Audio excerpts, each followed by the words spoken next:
Hi, this is the OG art teacher, and today, this moment in which you are watching this, I'm going to talk about sketchbooks. I also do not write a script for myself, and I don't know how to edit videos, so bear with me. A sketchbook, it can come in any form. It is one of the most important things that an artist or a human can do for themselves. It's a place to put your ideas. It's a place to plan things out. It's a place to glue stuff in. It's a place to put your memories. A sketchbook isn't just about drawings. It's memories. It's looking back on your past. I have sketchbooks from elementary school that have like 4 entries in them, and I have sketchbooks all the way through college. And I never really saw the purpose of a sketchbook until I was older. Like, now I'm 35, and I can really appreciate being able to look back on my stuff and see how far I've come as a person who can draw and paint. Also, I want to talk about the word artist. An artist is any person who is putting pencil, pen, marker, art, of course art, glue, magazine cutouts, anything that you put on paper to create, to give yourself a moment of peace and satisfaction. You're an artist. That's what an artist is. An artist is not just someone who works in a gallery or works by getting into galleries or sells their work or puts their work up in coffee shops or out, and tries to sell it online or whatever. Like, being an artist is about making things for yourself. It's about choosing to put your ideas down, your drawings down, instead of playing a video game or watching TV or binge watching Netflix or, any like other technology type thing. So, like, I'm going to show you some examples of my sketchbooks. I have quite a lot of them. This one might have been, I think this is a kid's drawing from a while back, but I really liked it, so I kept it and then added stuff into it. And then I ended up using it as a, as a notebook for high school. Oh, no, this was from college when I had to make up my grades because I failed my first semester at an Ivy League. So I went to UNT and got a degree in art education. I didn't know what I wanted to be, and I definitely wasn't ready for college when I started. I wish that I had gone to maybe community college or taken some time off between going to college and just, like, I don't know, got my head on my shoulders. This is obviously a bit water damaged. Well, maybe not obviously, but this is what happens when something gets, like, wet or, I don't, like, moist. I hate that word, or a lot of people do. This is definitely from middle school. So this is actually probably the first one that I actually kind of kept. I wrote drawing, realistically, applesauce, wowie, Ida, neat, great. I think Ida was probably one of my first crushes. And then I have some artwork from that time where, like, it's clear that I kind of, like, started getting the idea of, like, how to draw certain things but you know, scary time for me. I didn't really feel very good about the artwork that I was making, and I just, you know, I remember, like, I think I had one lead pencil, and so it was all the same darkness. I really wanted piercings when I was that age. So yeah, I used to draw foxes a lot. I think that's a fox howling. Me at middle school age with my birthmark. I loved Elvis Presley, even though he borrowed most of his music from black musicians at the time. This was a photo of my cat, or a drawing of my cat, Ingwe, a friend of mine, just a girl. So it's kind of nice to like look back on that stuff. So that's an old sketchbook. A sketchbook can be a compilation of things. Like this blue folder is a form of a sketchbook. It does not have all the papers connected, but it has all the papers kept together. So I have some blank pages in here that I can play with if I want to. I have old stuff that I've done. I have images that I've started, drawings that I've started. Again, this is like, it's basic. A sketchbook is a catalog or a place where you keep all of your ideas. So here's an old letter that I wrote because I want to be an illustrator. To whom it may concern, I want to illustrate children's books and the frontispieces of YA young adult books. The purpose of this zine is to show you the quality and breadth of my illustrative ability. I'm an artist, an educator, and an avid reader. Thank you, Olivia G.H. Pretty sure I did that, like 5-6 years ago. Still haven't really followed through on that, but some backgrounds, more blank paper, some examples of stuff that I taught, or like for reference images, like I printed this anatomy of the heart so that I could draw it in a bunch of different ways. And so like a sketchbook or a journal is a compilation of, it's kind of like saving pieces of yourself and like having pieces of yourself. Here's a photograph that I took in like 2005 that I brought out and started using Sharpie on and started adding drawings to it. And a sketchbook can also just hold stuff that you're going to work on eventually, but maybe not right now. I get really tired of some of the stuff that I work on, and I also feel like some of the stuff I work on sucks. And so a sketchbook can be a place where you put things away and don't look at them for a while.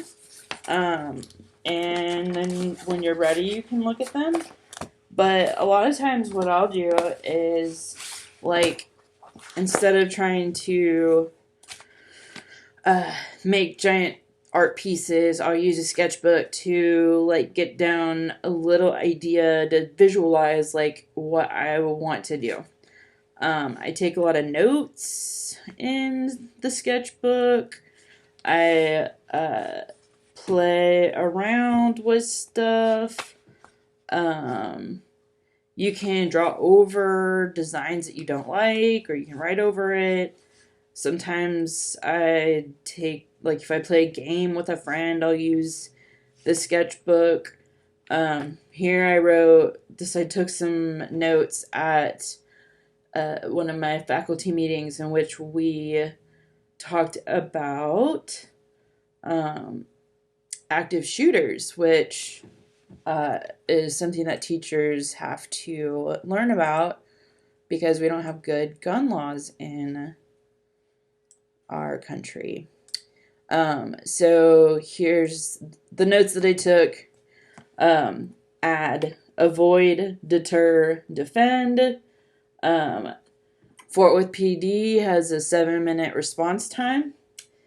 When I was in the classroom, if I was worried at all, I was to lock the doors. Most people in a bad situation go through first denial and then deliberation and then have a decisive moment. And if you can get past the denial aspect, you're good. So I bought I was on the second floor, and so I got I got a rollout fire ladder for my classroom just in case.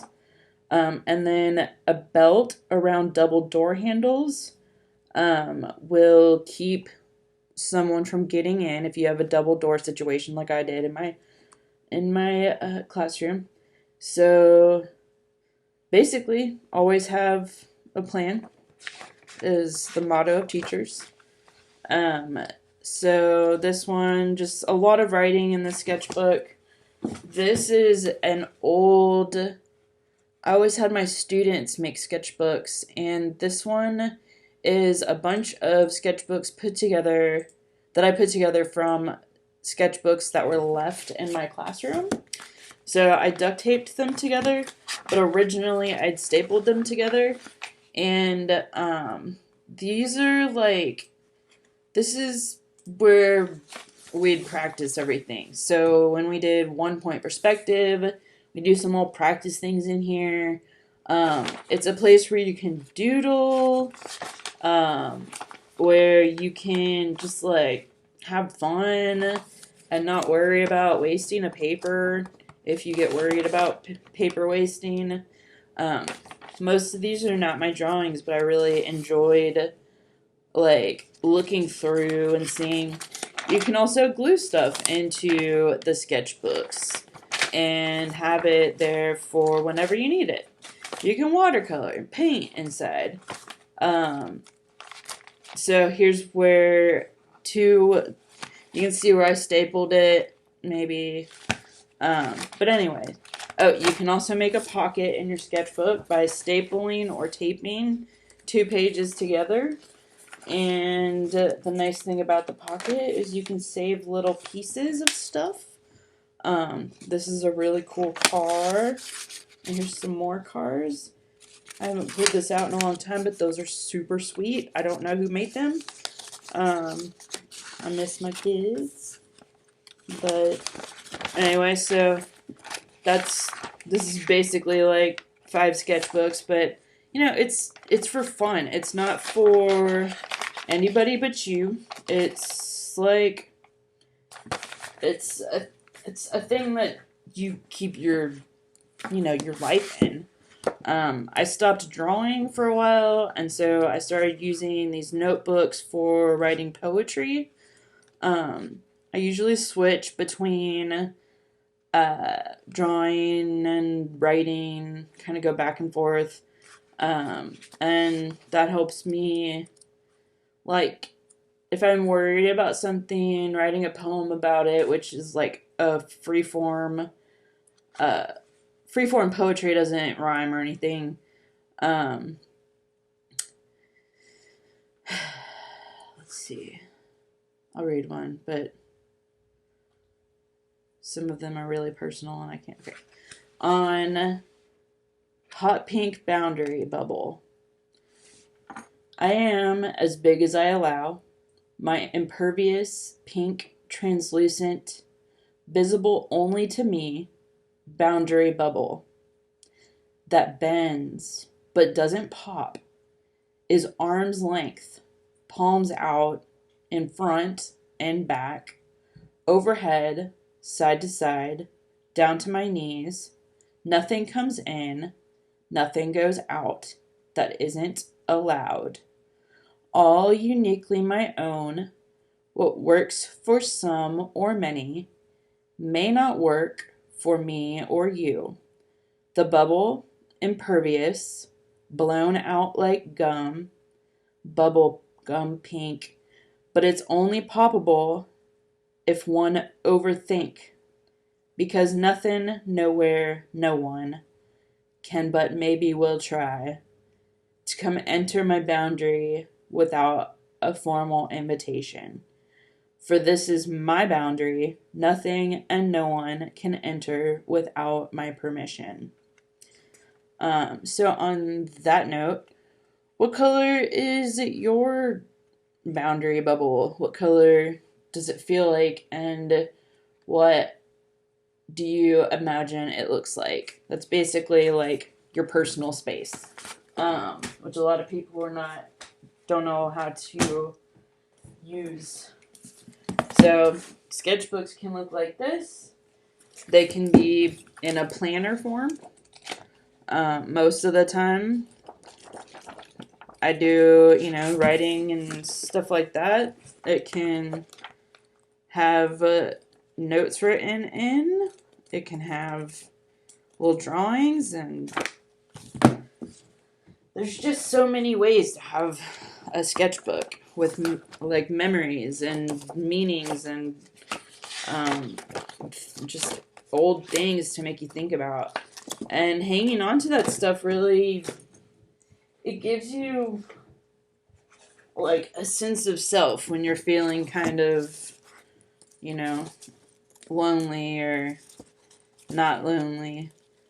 In this one, I glued a bunch of stuff. That was my first roller derby, which was amazing. And then I wanted to be a roller derby person, and then I learned how expensive it can be when you get kicked in the knees and have to go to the hospital. So yeah, lots of memories here. This is from a road trip I took with my friend Dylan about 10 years ago. Let's see. Regular old notebook that has some stuff in it. Most of these are unfinished. You don't have to finish a sketchbook. This was an original sketch for the tattoo I have on my chest. I drew that like 20 times in a sketchbook before I even thought about putting it there. You can keep your stuff inside of a folder in like plastic sheets. But really it's a collection of stuff. It's your personality. It's you. It's really, really hard to put a label on a sketchbook because there's really no such thing. And lastly, your sketchbook can be made up of any kind of paper you want. It can be made up of like, let's see, a clipboard that holds different kinds of paper together. So here's my to-do list, some paper, old paper I pulled out of Sketchbook, some notes that I might draw on later, the start of a drawing of myself that I didn't really like very much, and more blank paper. So it's a collection of stuff that, you keep. It's your history. It's your place of calm. It's, whatever you want it to be. But it's sort of part of being an artist is having a place to keep our ideas. Because artists have a lot of ideas and we can't keep them all in our heads. And so it's really important for us to have a place to put them. And there's all kinds of different ways, just like there's all kinds of different people and all kinds of different, like, styles and just, maybe you don't know, but I love having sketchbooks. They're fun. and it feels less pressuring than when you're drawing on a piece of paper that cost $5. Like, what nice watercolor paper might cost $5. Anyway, 20 minutes is a long time. So if you got to the end, bravo. You can get to know more about me at theogartteacher.com or follow me on Instagram at the_OG_art_teacher. And I'll be posting more videos of basic stuff. Thank you.